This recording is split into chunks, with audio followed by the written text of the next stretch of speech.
हाँ, किसी के केस काले हैं, किसी के केस श्वेत हैं, किसी के केस ताम्र रंग के हैं, कोई कुछ है, कोई कुछ है।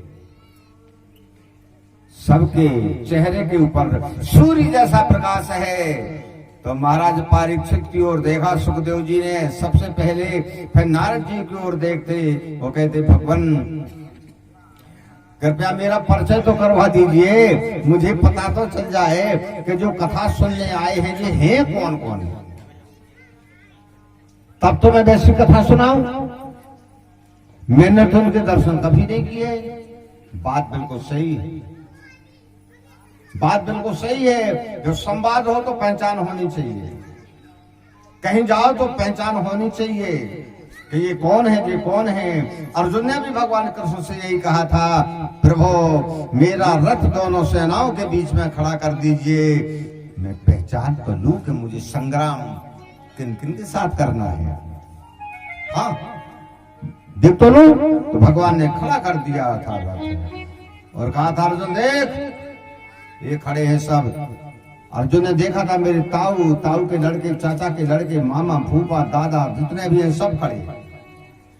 कहना का मेरा मतलब ये कि पहले पहचान होनी चाहिए। आज नारद जी से सुखदेव जी पूछते हैं, प्यारे प्रभु आप मेरे गुरु हैं, आप पहचान कराइए कि ये हैं कौन कौन कौन है। आइए जरा हम और आप थोड़ी सी चर्चा में पहुंचते हैं। भागवत में क्या लिखा, भृगुर वशिष्ठ चैवनस्य गौतमौ,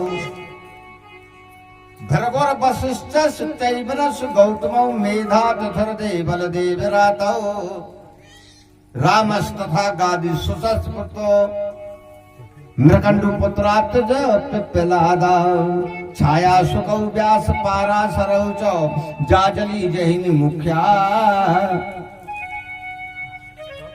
गिने हैं नाम, इतने आए हैं। तो नारद जी ने पहले सुखदेव जी से कहा, इनको पहचानते हो आप? जो काले रंग के बैठे हैं, बड़ी बड़ी जटाएं हैं, जिनके चेहरे पर काले काले मस्से हैं, जिनको देखने में डर लगता है, इनको तो पहचानते होगे। सुखदेव जी ने प्रणाम किया, क्या कहा, हाँ मैं इनको जानता हूं। पिताजी महाराज मेरा प्रणाम स्वीकार करें। वो कौन थे? व्यास जी, जिन्होंने 18 पुराण लिखे हैं वो भी थे सुखदेव जी के पिताजी। सुखदेव जी की वाणी कप रही है, जी तो भी बैठे हैं, जो कथा हमें सुनानी है उसके रचयिता बैठे हैं। आशीर्वाद दिया भगवान वेद व्यास ने, कहा बेटे मैं कथा सुनने आया हूं और ये भी सोचूंगा कि तुमने क्या पढ़ा है माता के घर में।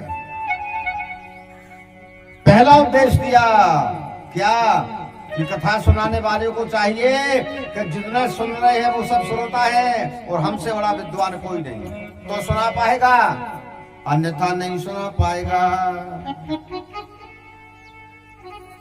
पिताजी का आशीर्वाद मिला। नारद जी मुस्कुराए। अब जरा कहा, देखिए आपके पिताजी के पीछे जो बैठे हुए हैं, जिनकी दाढ़ी के बाल सफेद हैं, जो सफेद वस्त्र पहने हुए हैं, देखने में बड़े सुंदर हैं, इनको प्रणाम करो। महाराज परीक्षित ने कहा कि गुरुदेव पहले मुझे रिश्ता बताइए, क्योंकि प्रणाम माथा सबको नहीं झुकाना चाहिए, सबको नहीं झुकाना चाहिए, क्योंकि जिसको माथा झुकाया जाता है उसके गुण एवं अपगुण यहाँ ब्रह्मरंध्र में एक चक्र है, उसके माध्यम से शरीर में आते हैं। इसलिए जो माथा झुकाने योग्य हो उसी को झुकाओ। तो आप जरा बताएं तो ये है कौन? नारद जी मुस्कुराते हैं। क्या कहा? सुखदेव सुनवेत सुनो। तब पिता महामुनि पाराशरः, ये तुम्हारे पिताजी के पिताजी हैं, महात्मा पाराशर तुम्हारे सगे दादा। सगे दादा? हाँ। पाराशर जी ने पलकें उठाई और कहा बेटा लड़के से नाती ज्यादा प्रिय लगता है। मैंने सुना तुम कथा सुनाने आ रहे हो, मैं आ गया, मेरा आशीर्वाद। आज सुखदेव जी मन में सोच रहे बड़ा अच्छा रहा, कम से कम इसी प्रकार से मेरे को दर्शन हो रहे हैं। किसके दर्शन हुए? पिता के पिताजी। नारद जी बोले बाएं हाथ को देखो, जिनका रंग ताम्र वर्ण का है, जिनके केस ताम्र वर्ण के हैं, इनको माथा झुकाओ। उन्होंने कहा प्रभु आप बता दो दें कि कौन है।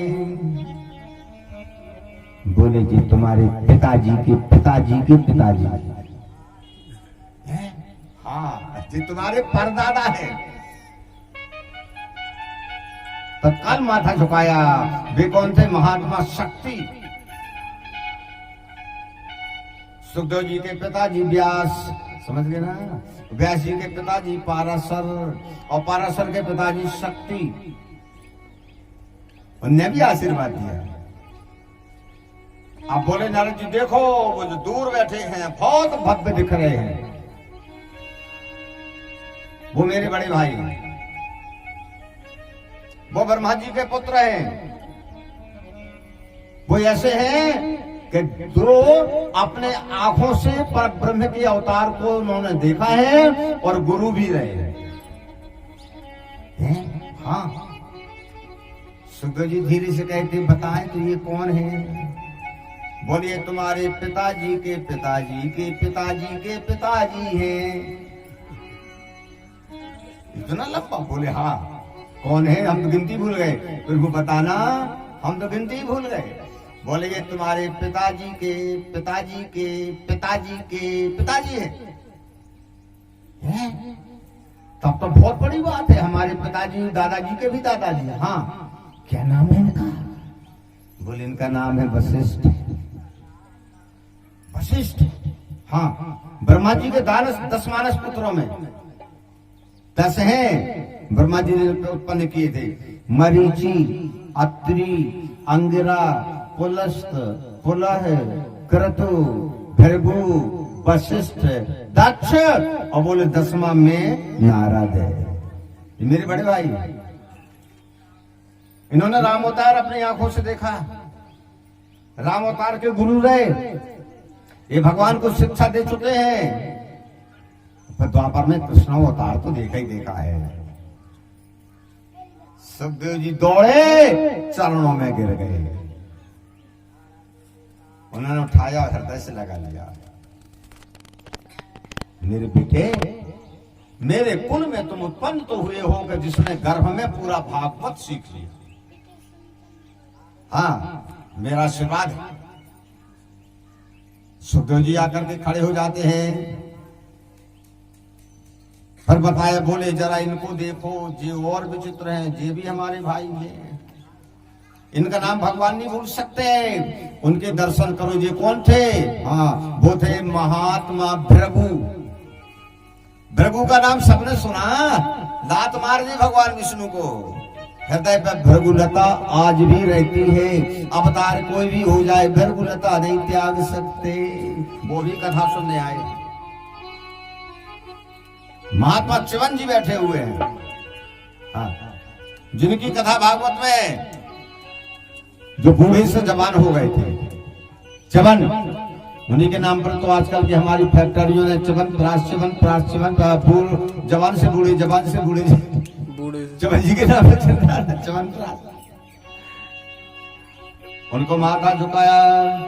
महात्मा गौतम जी बैठे हुए हैं। हाँ, जिन्होंने भगवान के 12 लिंगों में गौतमेश्वर मतलब त्र्यंबकेश्वर की स्थापना की। वो बैठे। अरे मेधा तिथि बैठे भाई। मेधा तिथि में दुर्गा भागवत यानी दुर्गा सप्तशती मेधातिथि ने राजा सुरथ और साधु नाम के वैश्य को सुनाई। दुर्गा सप्तशती पढ़ने वालों को मालूम है। महात्मा देवल बैठे हैं जिनकी श्राप से हुहू नाम का गंधर्व हाथी हो गया। मुक्त देवल सापेन हुहूर गंधर्व विशतमा, भागवत का श्लोक है ये। हाँ, जो हाथी की ग्राही की लड़ाई हुई थी ना, जो राजा थे वे हुहू नाम के गंधर्व थे, देवल के श्राप से हाथी हुए थे। वो महात्मा देवल बैठे, वो क्षत्रियों के ऋषि देवरात बैठे। देवरात को मिला था पिनाक धनुष, बसुओं ने पिनाक धनुष देवरात को दिया था। फिर देवरात ने जाकर वो जनकपुरी में रखा था। देवरात वो भी बैठे थे। क्या देवरात का शिष्य मंडल है जो पूरा का पूरा, जिसमें भगवान परशुराम जी का अवतार हुआ है। तब तो परशुराम जी को गुस्सा आई थी।